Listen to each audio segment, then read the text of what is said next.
Hey everybody, I just want to give you guys a heads up.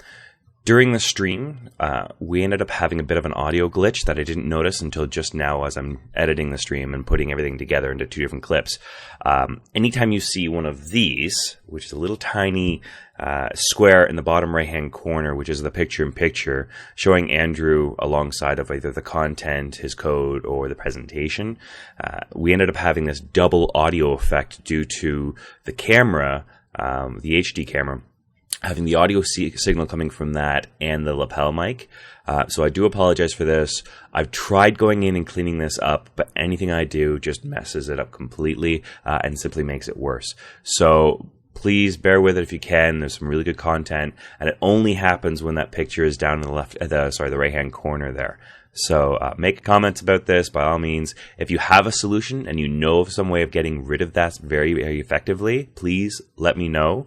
I will be paying attention to this very, very closely. I have the full suite for Creative Suite, so Adobe Audition and Premiere. So if you know of any of the tools, please let me know. Anyway, good luck and enjoy the video. Welcome all. This is July HTML5. From the turnout of the crowd tonight, I would say this is turning out to be an amazing year for a summer month and the weather like this, and you guys are not on a patio. Thank you so much. Maybe afterwards, after the event, around 9:30, we'll see if we can catch everybody at a patio, or we'll go out afterwards. But thank you so much for being here. We've got an amazing presenter lined up who will go walk us through a great case study for what they've been doing for lucidlife.co, which you'll actually be able to follow along on your mobile devices, your laptops, your tablets during the show tonight. So be sure to go to that link if we're on Wi-Fi or if you have this tethered. But first and foremost, I want to get a few things out of the way. First of all, who here has tried some of the onigiri at the back? Yeah? Raise your hand. Good. Who here has never had it before? Who's here never had that stuff? Would you have it again?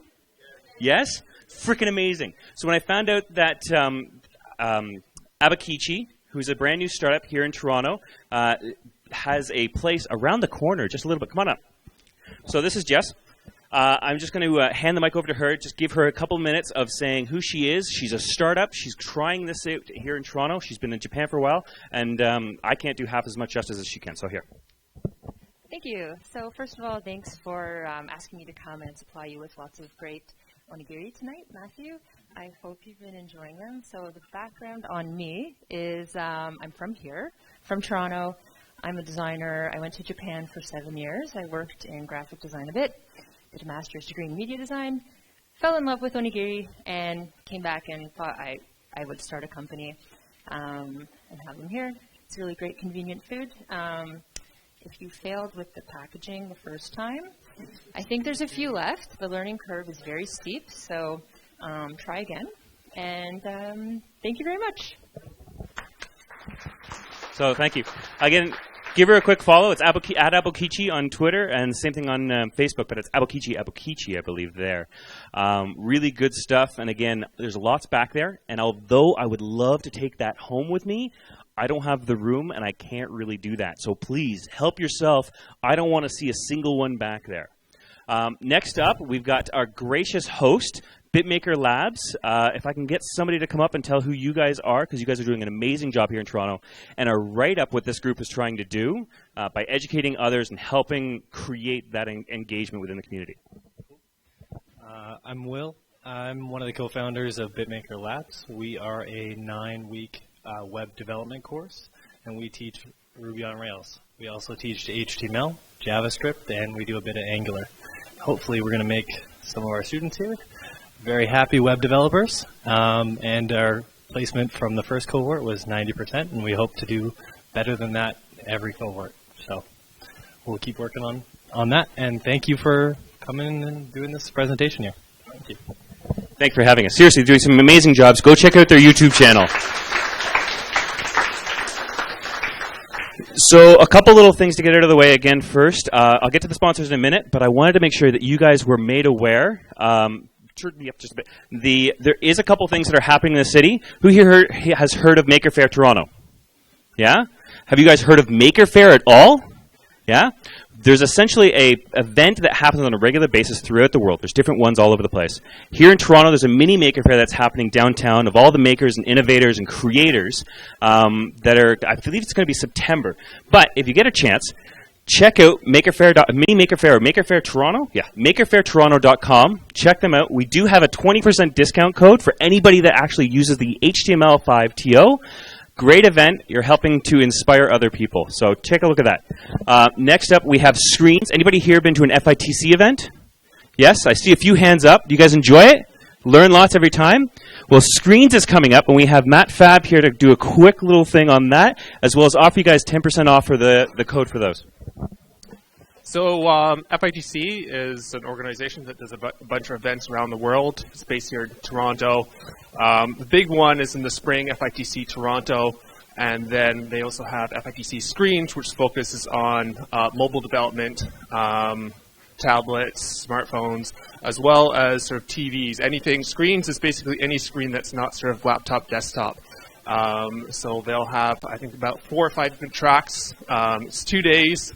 For the conference, there's an additional day that's all workshops. It's October 2nd is the workshop, 3rd and 4th. October 3rd and 4th is the actual event. They'll do stuff like development on Android and iOS. They'll have tracks on HTML5 mobile and all sorts of good stuff. So yeah, that's the 10% off. They are going to, I guess, start there. I think they have some initial presentations and stuff, but they're going to start announcing and filling out the schedule quite shortly.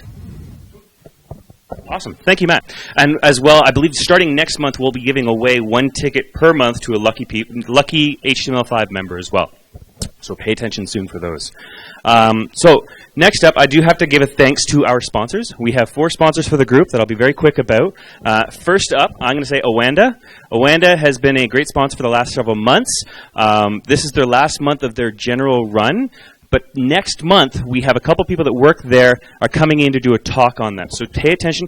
We do have our next month lined up. There's going to be 2 speakers coming in from Oanda, not through the sponsorship. And I want to make sure that I'm very clear about this. Next month's event is not technically the people who are sponsoring us. They work for them, but he's been doing an amazing job. So keep an eye out for that, but they are sponsors and they're really good to us. Second up, Kendo UI, one of our newer ones. Big shout out to them. We do have some stuff coming in from them, including some stress balls and these amazingly comfortable shirts. So I do have 4 of these. Anybody who has felt these, it's amazing. Try that. Check that out. Soft, right? It's a small, and I don't think you're a small. So we do have those. They've been doing amazing stuff, as well as they have a brand new UI out there right now. They've already gotten the iOS and the Windows look for the flat design. So go take a look at what they've been doing. Next up, we have Web Not War, which has also been with us. They are a Microsoft team. So Web Not War, take a look what they're doing. They're basically broadcasting out non-destructive web, making sure open standards are there. Been doing a really, really great job for that. And then we have also one last sponsor, who is Digiflare. Now, Digiflare, I don't believe Digiflare is here tonight, but again, really new sponsor, been doing some amazing stuff. All of these sponsors are all hiring. Specifically, Digiflare is opening up a brand new office downtown Toronto. So if you are looking for a job, please take a look. Both Digiflare and Oanda are both hiring, so take a look. Cool. Oh, and although they aren't a sponsor, they are helping us out with a live stream tonight. Justin TV, if you guys are into doing UI and UX, Justin TV is also hiring and have asked that I do a broadcast out and say, hey, if you're looking for a job, you're a UX designer, go take a look at their job section because that has a possibility of you getting hired for them. Cool.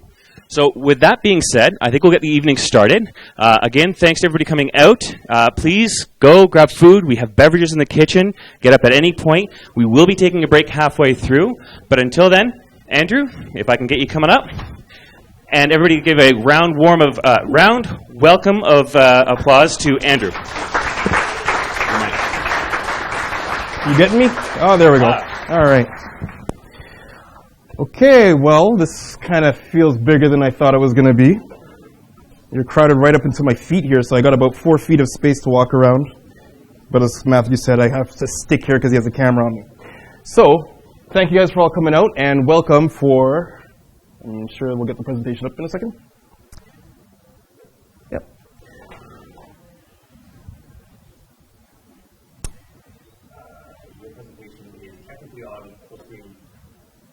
Oh, well, we'll just change that right now, won't we?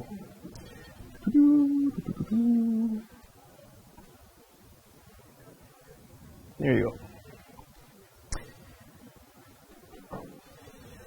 All right. So here we are. Welcome to Lucid Life. I'm going to talk about Lucid Life a little later in the program. Right now, you just have to know that it's a website, it's a web app that we're creating that is responsive design. So I want to talk a little bit about responsive web development. So as many of you may know, there's a lot of web design talk now. It's one of the newest things. Everybody's trying to do it. It's not really down to a science yet. There's a lot of troubles and complications.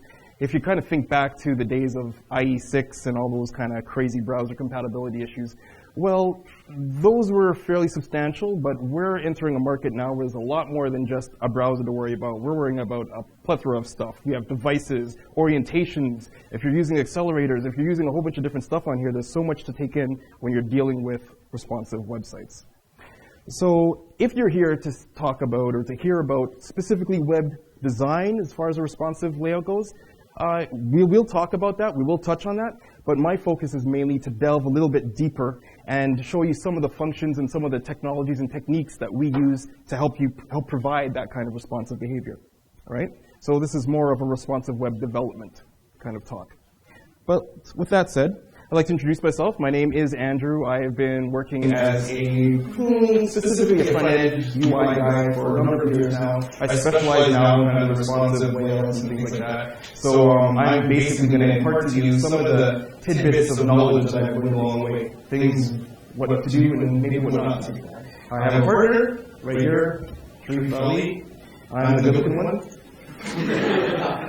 We together embarked on this new project, and we decided that when Matthew approached us and said, hey, we need to talk about some responsive techniques and things like that, I was thinking, well, there's hundreds of things we could talk about. So since we were working on this project, we decided, okay, let's make a case study. Let's go through basically all the perils of life that we have to go through while we're building this app. And by the way, this app is still in beta, so you guys clap are the first people to actually touch it. And is there a Ryan in the house? You were officially the first guy on the site before it was even out. I don't even know how you got in there. But we deleted your account anyway, so you're going to have to start back from scratch. So later on, you guys will be logging into Lucid Life, and then I'll talk a little bit about it, and then we're going to see some of the other stuff. So with that said, I want to talk a bit about what we're going to be talking about today. So we'll be talking about the concept to reality. This is our vision of Lucid Life, bridging the gap. So that involves a few things. You have to define the idea. You have to do some R&D.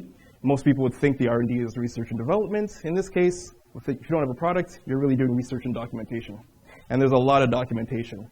I'll spend a little time to kind of delve into that so you guys can understand the crazy things that were going on in our minds. And I'll tell you one thing. When we first conceived what we wanted this app to do and how we wanted to use it, when did we start doing this? Maybe 2 months ago? Yeah. It's probably changed from a buffalo to a herd of rhinoceroses or something. It's completely metamorphosized. It's not the same idea that we had at the beginning, and I want to take you guys through that journey that we went through. So if any of you guys here are into creating your own apps, and if you're maybe entrepreneurial, is anybody here kind of creating their own thing at this time? Anyone thinking about creating their thing at this time? Anyone got their own thing at this time? Okay, we got a couple of everybody. All right, so we're just going to walk through the pathway here. So, revealing the product and what is Lucid Life, that's going to come up. The second act of the show is the pre-construction. So here's where I'll talk a little bit more about what technologies we're using and how we're kind of invoking them. I'll talk about tools of trade. We'll talk about the construction zone, which is our environments, our servers, and things like that we're using for presenting our app. And the approach, which is more talking about how I approach doing the UI for the responsive design. So for those of you who are, okay, I guess we'll do this by a show of hands. I'm curious to know how many people are developers here? That's what I suspected. Okay, actually, how many people are not developers here? Wow, okay. Strong crowd. All right, good. So the coding guys will have to wait a little bit because all that stuff comes at the end because usually everybody's gone by then. So you guys are going to have to bear with me. And so that's when the construction comes up where I'll actually do some deep diving and we'll go into some of the tips and techniques that I use specifically for doing some light responsive development. So I wanted to focus on, just so you guys understand, there's a lot of things that you can grab off the web that tell you about how to do this and different techniques and things like this. I'm probably more going to delve into things that you wouldn't readily find available on the internet. Some tips and some techniques that I've kind of found out along the way. Hopefully it'll help you too.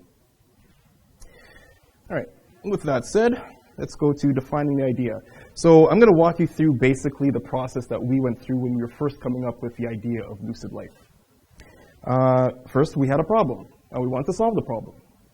So specifically the problem with Lucid Life, well, with the world without Lucid Life, is we had a specific niche and a specific idea that we wanted to see if we could bring to realization. I'm going to go into it a little later and talk about what exactly those problems and everything that we went through are. But right now I'm just going to list out kind of the process of stages that we went through.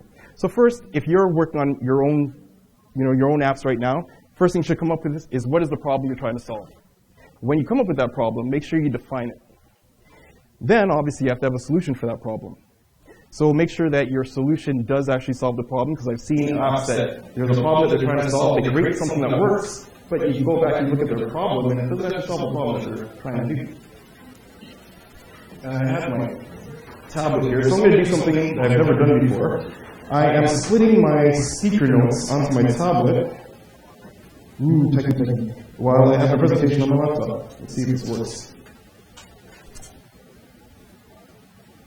Alright. Okay, so then there's the process. So basically, anytime you're developing anything, there's a line of processes that you have to go through. Remember, at this point, your idea, or our idea, was basically a blank slate. So we were very high level with kind of the processes and procedures we wanted to apply.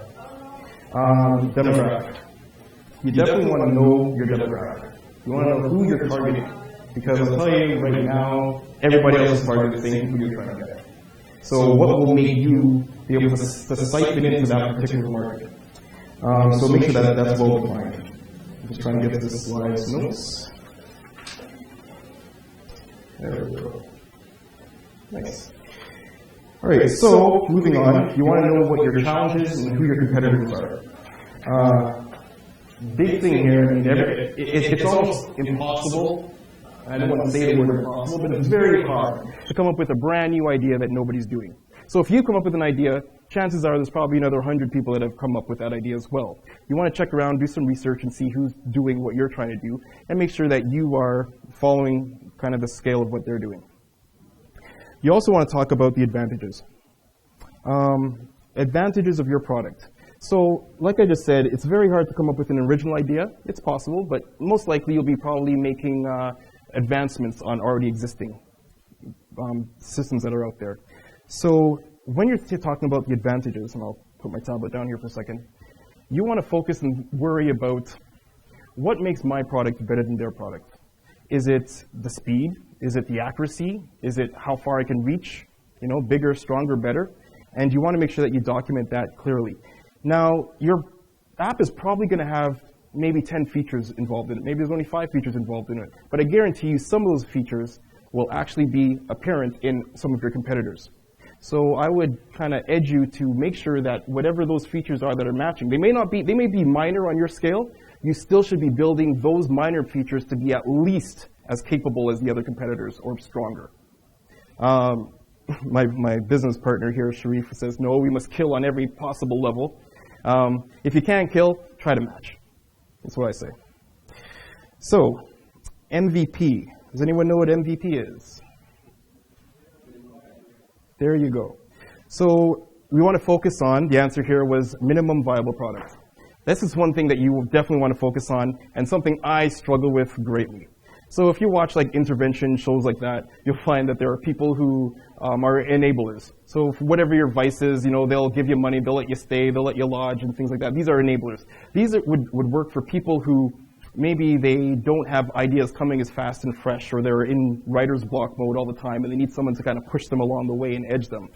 Well, there's those of us who are kind of like me, where that's not the issue. My issue is I'm spitting out stuff like crazy. I want to give you everything. If I want to give you a leaf, I'm giving you the whole tree, the jungle, and the country and stuff like that. So it's always good to have someone, whether they're your partner or a family member or someone close to you, who can actually be your Ritalin. If you're an ADHD guy that way like I am, you kind of want, in my case, a disabler. He's sitting right over there. I can tell you, I've come up with hundreds of features and he's shot them down. But it's really good to have someone to play that devil's advocate with, right? Not just necessarily because you want to move someone from point A to point E. That doesn't mean you have to give them point D and C and D and stuff in between. It might actually hinder rather than help you. So keep that in mind when you're coming up with stuff. And plus, it cuts down a lot of coding. I can't tell you how much times I've coded stuff for hours and then I gotta get rid of it because the feature doesn't make sense. Or sometimes you don't find out that the feature doesn't make sense until it's built. And then you're using it and saying, wait, this doesn't make sense. So,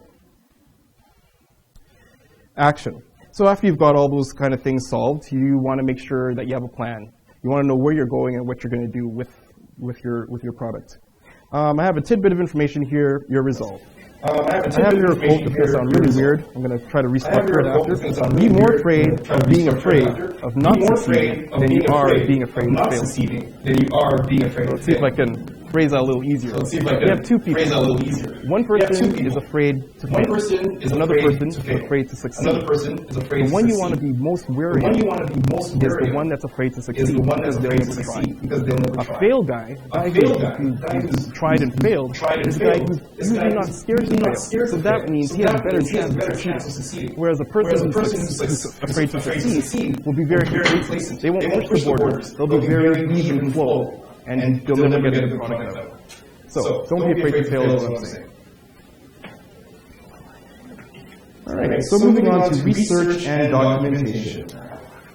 So, during our process of coming up with these slides, we had many hours of arguments and talking about how we want to do this and how do we want to present it and what this thing is going to really do. And with all that talking, it's a large amount of content that's coming out. I could tell you I was sleeping in bed and I'd wake up in the middle of the night and something would come to me and I'd reach the side and I'd write out on, I don't know, pieces of tissue paper if I had the idea that I had. Keep all that documentation. So stuff that I'm talking about are things like your mission, your problems, solutions, slogans, processes, features, anything and everything that comes to mind. There is no such thing as a bad idea. Write it down. I'll tell you why, because some of the ideas that you come up with may not be relevant to the project that you're trying to work on currently, but it may actually give you another idea for a future project, and that's happened a couple times actually during our process. So, there will be documentation that you'll have to keep, such as visuals, mock-ups, UI diagrams, new content, things like that. Technical stuff, talking about your DVDs and design and all that kind of jazz. Typical stuff that you kind of have to put down when you need to explain to somebody else. So, moving on, we are going to talk about naming your product. Well, naming our product anyways. We have a name. This documentation was extensive. I must have went through hundreds of names. We came up with stuff from Rindle to Flood to, I don't know, all kind of crazy names. And I'll tell you this much. Finding a good name, especially in the web market, is kind of like trying to find good seats on the opening night of a movie theater. Sure, there's some seats that might exist, but all the good ones are taken. It's probably actually better or easier that you define a concept rather than an actual name. So that's how Loose Life came about. Everything else was taken. Believe me, I tried it. Syllables. Okay, so this word I don't think you'll find in the dictionary. If you do, I'm going to claim it. Just come up with it. This is what you need if you say are looking to, attract some investors, or you need some capital influx or things like this. So these are the tidbits that VCs and investors are going to want to look at sponsors and things. They're going to want to know what your business plan is about. They're going to want to see some diagrams to understand what's going on in the background. And they definitely want to see monetization strategy and forecasts and roadmap and what's not. Now, back in the day, these used to be the gold, the jewels, the gems that we would look for. But there's something even more important than those. People don't invest in products. They invest in the company or the people that are making the products.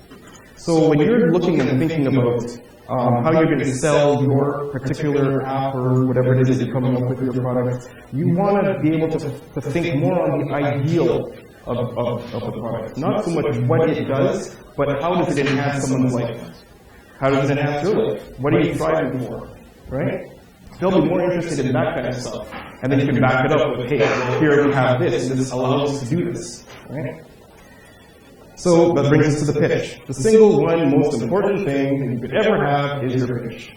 If you can't gain somebody's attention within the first 15 seconds, you probably lost them for life. So all that stuff that you did before was for naught.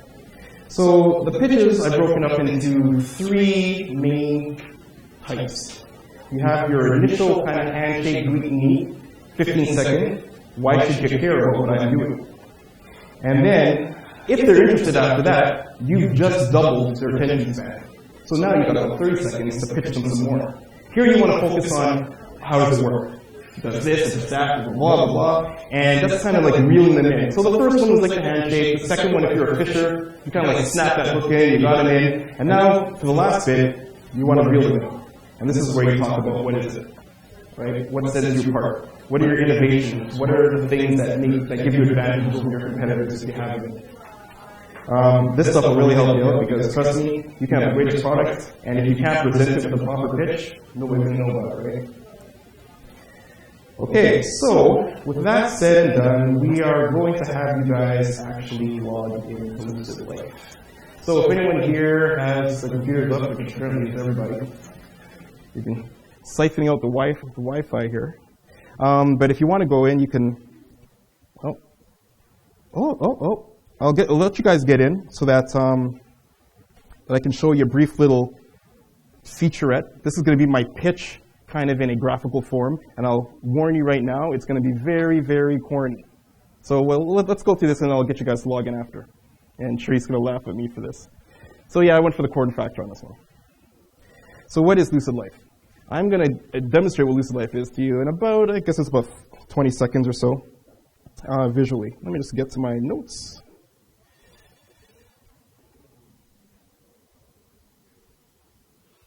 There we go. So, here's a story. This is Laura, and here is Larry. Laura loves to watch Game of Thrones and is thinking about it right now. So is Larry. Now, they both know that other people are interested in Game of Thrones, and they want to talk about it too, but they don't know how. Something is blocking them. Well, one day somebody told them about Lucid Life and how it would remove those barriers, and so they joined. Suddenly, they were now able to talk about and meet and greet and converse about whatever thoughts that they had. But they weren't the only ones. There were a couple of dreamers out there that also wanted Lucid Life, and they picked it up too. And so these are the things that Lucid Life will allow you to do. You'll be able to dream with other people, talk about stuff, you'll be able to collaborate, you'll be able to share some thoughts, and you'll be able to chat. And in the end, hopefully you'll love using Lucid Life. There's my corny spit, and we can move on from there. So now we're going to move on to logging in. So here it is up on the screen. If no one's gone to it yet, you just have to punch in lucidlife.co. You may be confronted with certificates. Just cancel that or ignore it. Just close it out and continue through. And give you a few minutes. Okay, cool. We'll give you a few minutes to get logged in there. Sorry, we have a wireless password. Oh, Bitmaker would yeah. The Wi-Fi password is Bitmaker 0011. Repeat for them. Oh, Bitmaker 0011 is the password, and I think they have about 3 or 6 networks here. Yeah, I was going to say, I'm going to change that after tonight. It's good for about the next 5 minutes, folks. Okay, so is anybody logged in yet? Is anyone logged in right now? Ryan, you're not in? I couldn't get on. Oh, that's too bad. Alright, so I'll wait for a couple. When you guys log in, just throw your hands up just so I know there's a couple people in. Are you able to see anything in the show tomorrow? Is anyone getting one? Oh, I can check.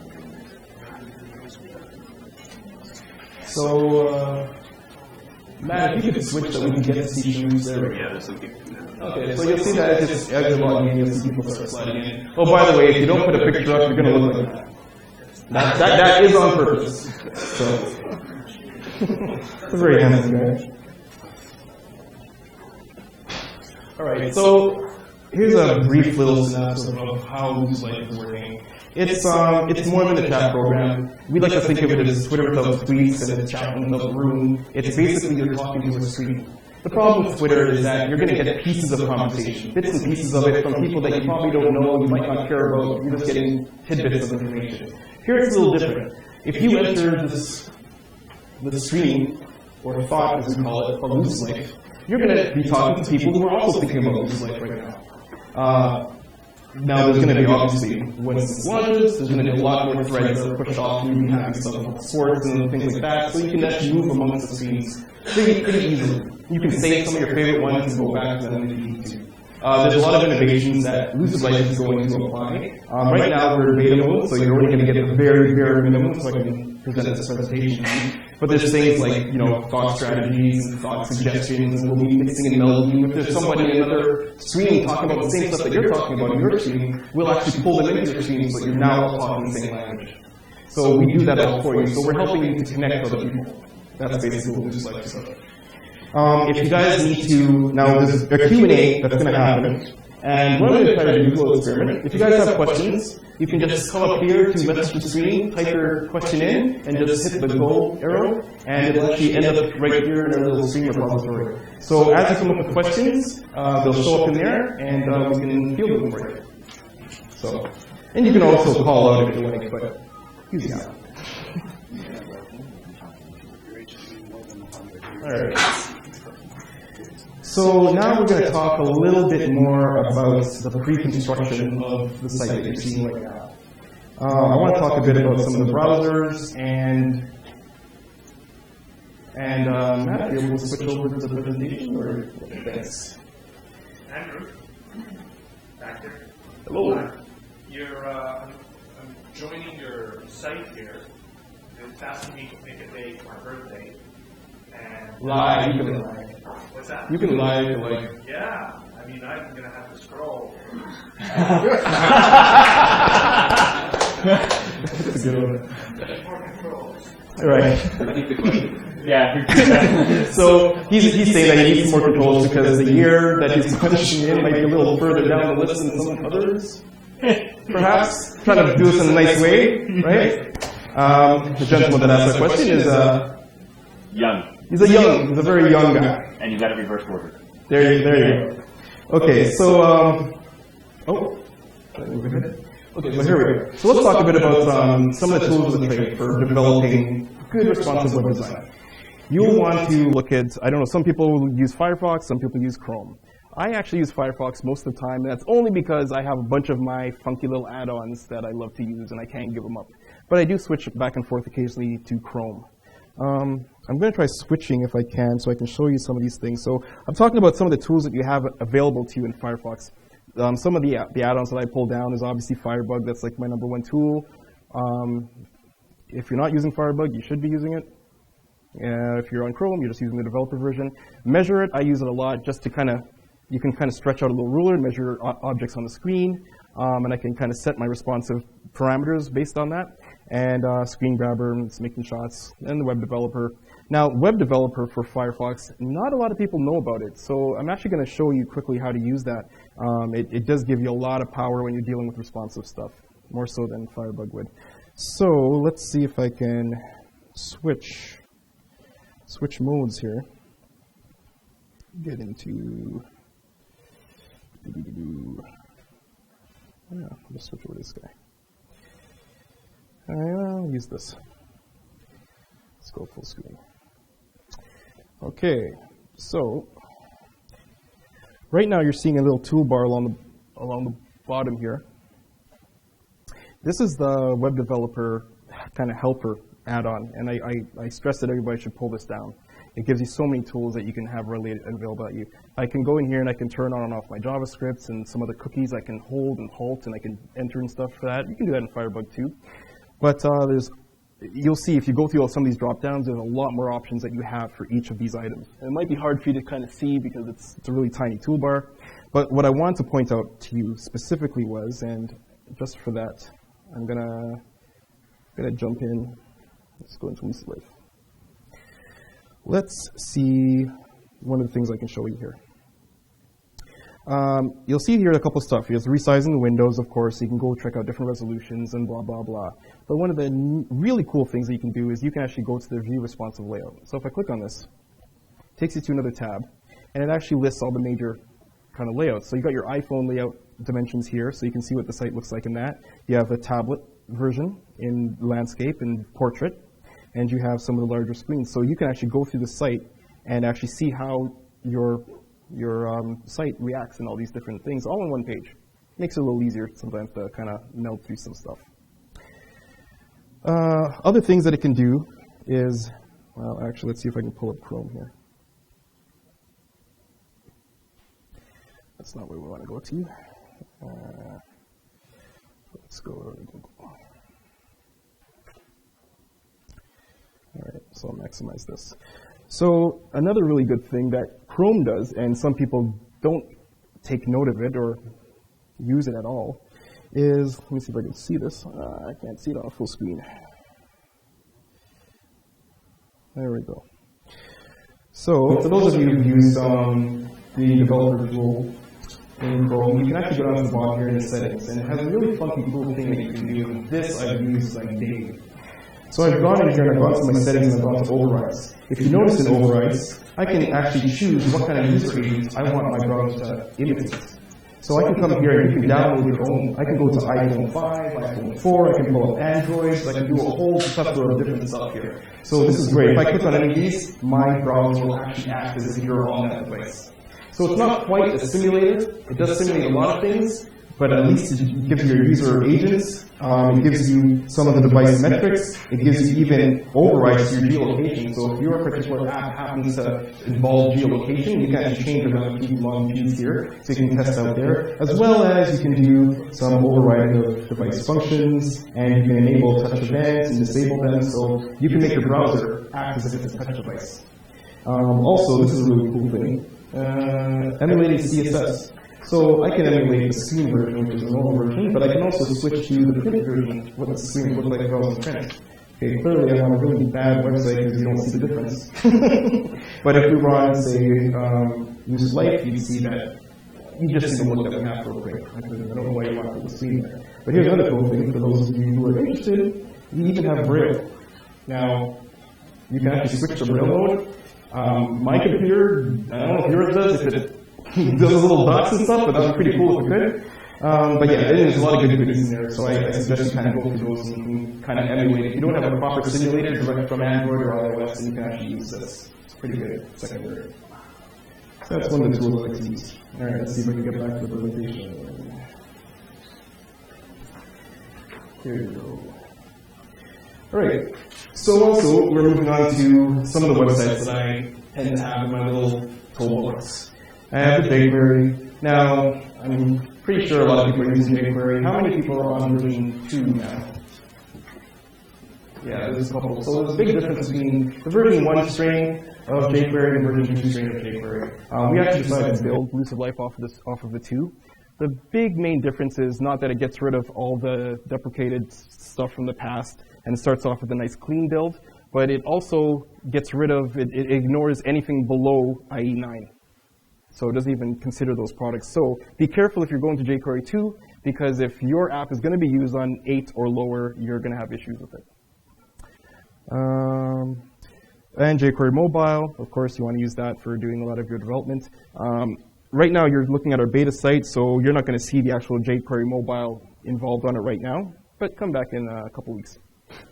Bootstrap, it's now, there's a lot of scaffolding and fundamental foundations that you want to start with. I mean, I'm using the Twitter Bootstrap right now, and even Bootstrap itself has a lot of branches. There's ANSI Bootstrap and some other people where it's a GitHub-based development, right? So a lot of people can go in, pull down the stuff and add on to it, open source. And ANSI actually enhances a lot of the components that the regular Bootstrap has. And so I've actually used that in a couple places, I think, in the site. I guess I could quickly go to, is everyone aware of what Bootstrap is? Yep. Okay, so I won't even go into that then. So, fundamental, then there's Photoshop. It's Pixlr. If no one's ever used Pixlr, if you don't have Photoshop, can't afford it, and can't download it illegally, then you want to go to the site. And it basically is Photoshop in a web app. JSON validation, I do a lot of JSON work, so I always like to go to Curious Concepts. I think they do the best validation that I've ever seen on a website. So those are the tools of the trade for the browser. Now we're going to move into the pre-construction. So this is our basic behaviors of what we have to deal with on the environment level. This is my business partner's world, and there's a lot of things that come up with when you're dealing with communicating between multiple servers. So we're using 3 servers, and you'll see here how we have it set up. We're using WebSockets and Node for streaming off of AWS EC2. We have our PHP Apache web app server, and that's on Beanstalk. And then we got our SQL on our DB, which is also on AWS RDS, and so forth and so forth. I won't get into all that nitty-gritty. But this is basically the foundation that we're building our app on, just so you know. And the reason why we've chosen some of these, if you're not aware, it does auto-scaling. So if you need to scale your stuff up, you can start with one processor, you can move up, you can go to multiple servers and things like that, right? So that's one of the good advantages to jumping on these systems. All right. One thing about communicating across multiple servers, I mean, you have your database, you have your streaming server, and you have your web server, and they're all talking to each other, sending information back and forth. There are certain things that you have to be aware of, which is big peril of communication, and that is the race conditions that evolve. If you're not aware of what exactly a race condition is, it's basically, let's say I click on something on my website and I needed to log something into the database, and then it's going to take you to another page that's going to display some of the stuff that was set up in the database to come to the screen. Let's say that you get to that screen before your information has gotten to the database server, and the screen server was ahead of it. That's a race condition. So you're going to go to the next screen. So there's certain things you should be aware of when you're dealing with communicating across multiple servers. You want to very, very carefully watch your order of operations. You want to make sure that you're doing things in a proper order and test for that. And if you're using Ajax, which you will be using communication layer, you want to pick where you're doing sync versus async. So obviously, if you're doing async, you need it to be, when you want the callback to be waited and holded so that you can actually continue afterwards, you want to be able to pick the right method. And API. So for the APIs to talk to all these different servers, you want to have a good test bench where you can test everything else, including race conditions and things like that. So I would say set that stuff all up so that it's very easy for you to test the bugs and get your product moving. Okay. Next, we're moving into the area where we talk about pre-construction, and this is the approach to responsive development. And I told you that one of the items that we selected while we were kind of going along the journey was what kind of approach did you want to partake on for developing this life. There's a lot of different ways to approach responsive development. And I'm going to be more focusing on what I've done, but that doesn't mean you have to do what I'm doing. I'm just going to show you the type of ideas and things that are on my mind. Now, the big thing about responsive development is that you want to have your web app work seamlessly on all devices, regardless of orientation, regardless of screen size and resolution, regardless of what type of platform or browser they're using, and that is basically the big nitty-gritty. So you're already up against a lot when you step into this realm. And it's still being developed right now, like the best approaches to handling responsive web design. There's a lot of foundations like Bootstrap and things that are out there to help you along the way, but they only get you so far. The rest of it's out of your brain power, the brain matter that's in your head. So, let's see if this thing is working. See anything come up?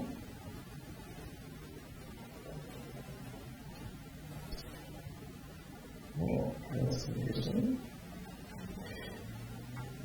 Let's see.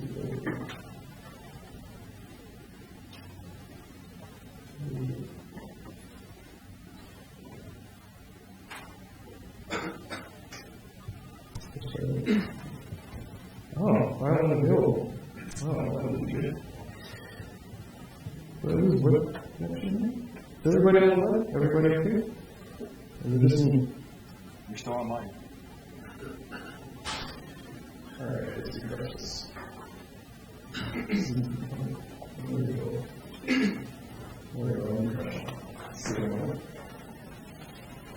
Yeah, by the way, I'm using Google Docs and Google Drive to actually do this presentation out of PowerPoint. It's actually coming from off the line and off the web. So all you people are doing intensive work on the Wi-Fi. Like video streaming in HD. Exactly. Well, you don't stop. You can do it. Okay, so it looks like we're going to have a little slope here. Let me see if I can get to the slide and put it.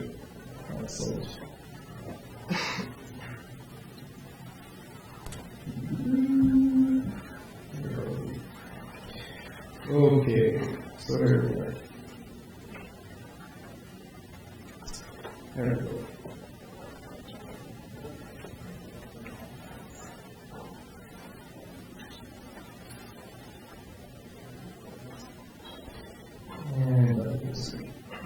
Wow, this is going to be beautiful here. Okay, so you're going to do it from here. so you want to go responsive. Here's what you're up against. You're up against multiple devices, computers, tablets, phones, and more. You're up against different platforms, dimensions, resolutions, pixel densities, you have your HD, you have your retina displays, you have a whole bunch of different stuff. So back in the day where it was easy to determine resolution because we're using DPI, DPI is actually now more of a concept or an idea. It's kind of like back in the days where you used to use your hands and measure all color forces. So you can get now multiple pixels within what we call ADPI. So you have to contend with that. Then there's also the new events that come in with these devices. You have the triggers, you have touch and hold, swipes and flicks and multi-touches and things like that to deal with. Whereas before, you just have to click a mouse. And even gestures, which get really complex sometimes. So among some of the other stuff like acceleration and the orientation and the new emerging, obviously, what's not so much new, but the CSS3 and the HTML5 tools that you have available to you now, there's a lot of learning curve that's involved with that. So it's going to be great to get familiar with it. There's certain things that you need to be aware when you're dealing with mobile devices. Apple will tell you that they suggest that you have buttons that you click on no smaller than 44 pixels, the squares. It's basically different than that fat finger, chubby finger problem. There's a whole bunch of other different things that Apple specifically will do and add and apply to their structure. And I'll get into this when we go into deep dive. And other things you want to worry about too is the fact that, yeah, it's not like a computer. You can actually turn this thing left and right, and things will have to happen when they do that. So rather than me go through and talk about all the stuff that everyone's already talking about, and you can find all this information on the web, I'm just going to let you be aware that you have to have this stuff in mind when you are creating your website. So one of the other things that you have is the grid system. So everyone has some kind of scaffolding or some kind of architecture that they move with. So it started off way back when, I believe, with Yahoo came up with their own kind of grid system. Google came online with some stuff. Some other people came online with some things. There's been 9-grid system, an 8-grid system. There's been a 22-grid system. Some weird stuff have come up. I tend to follow the flow of the 12-grid system more because it is the magic number. So the magic number 12, what makes 12 so special? Does anybody know why I prefer, or a lot of people prefer a 12-grid system? Well, so does 9, so does 18 if you want to go to that far and stuff like that. But there's something specific about the number 12 when it comes to responsive design. There you go. So I heard it. The guy on the front here is talking about it. The fact that it is divisible into half perfectly, also into 3s, and also into 4s. It gives you great flexibility. Great flexibility. So if you're looking to get into and choose a grid system, I mean, take a look at this guy first. If it can't suit your needs, then you can move on. You can also use multiples of 6, but they don't work as well as multiples of 12. I've seen people using 12 and 24, actually, quite a bit. So with that said and done, the grid system, most people think that this is a developer's kind of tool, or sort of designer's kind of tool. But it is. The grid system is purely for designers out there. It's not for the guys who do all the coding in the background. This is to help the designers know, okay, what kind of sizing am I going to be using with what kind of columns I'm going to have, what kind of spacing and gutters am I going to have between these things. That's all for the designers. So we're enabling them to do their work by having a grid system. But in the case of Lucid Life, we don't really have a designer. So I didn't really have to use a grid, although I kind of do use it. I pick and choose. So it's up to your choice whether you want to, like, what poison you want to choose for yourself. You can either go 100% grid system. The problem with going 100% grid, and this is where we talk about mobile first. The problem with choosing a grid is it is very rigid and it will look like and act like all the other mobile devices and apps that are out there. It'll look like that. That's great. If you want to be a little different, then you can kind of push the envelope a little bit. And for certain things, you can come to the grid, and for certain things, you can kind of stretch out and go into EMs and percentages. So long as you're using those, your items will be responsive, and they should work okay if you've properly planned out your objects. Does anyone have any questions about the grid system? All right. Okay, I wonder if I can go full screen on this thing now. Let's see.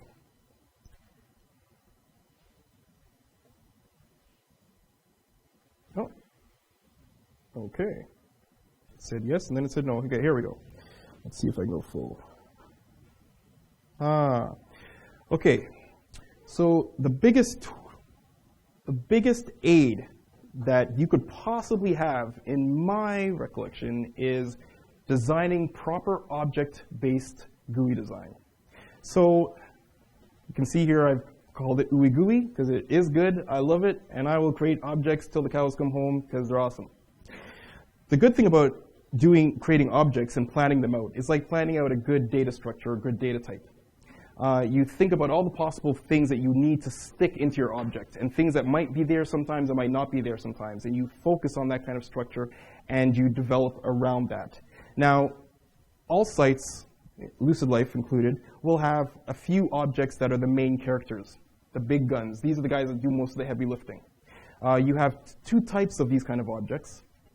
You have an object that is basically just a template, something that you're going to reuse over and over on different areas on your screens. And then you have another one that's a container.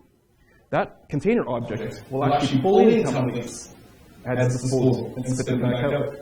And then you have a whole bunch of other things that kind of support that object-oriented design. So why use objects? I'm going to tell you kind of briefly why objects are good. These are all good for those. So it's transform performability. It's also good for reusability.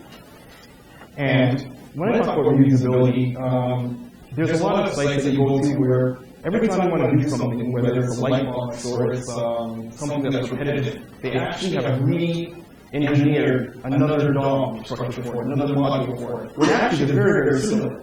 So why create 10 things when you create one? So this is one of the opportunities that you can get for the reusability. After that, we can talk about flexibility. So an object, if it's built right, you can expand it, you can put different things inside it, and it'll stretch to encompass things. And I'm going to give you guys examples of these things as we go through a deep dive later on. Also, there's the expandability. I just touched on that. You can also grow an object. It's much like a plant. It starts off as a small little plant, but if there's nothing stopping you, it's not rigid, you can always keep adding things to it. And portability. The fact that I can take this, whether I'm using it on whatever device, and I want to use it on another device, you can also do the same thing, the same object. I'm not creating a different object for iOS and a different object for another platform. It's all the same object, and when you build it in a way that it actually morphs to the behavior that you want it to be. So, with that said, we're going to set the stage, and then show you how object-oriented actually works. So the way I've kind of been using object-oriented design is a little different. You're going to see here a couple of things that you have to be aware of, obviously. We're talking about the tablets, we're talking about the phones and different BlackBerries, also computers. And it's kind of hard to keep track of everything that you have to manage. So why do that? Why not have your object keep track of all that stuff and develop that way? Oh yeah, it's even outer, and I'm not even going to touch that. Google Glasses and stuff coming out. Yeah, it's great. I don't know how the web world is going to tackle that, because some of them actually have a graphical user interface. They're not just like LEDs and stuff like that.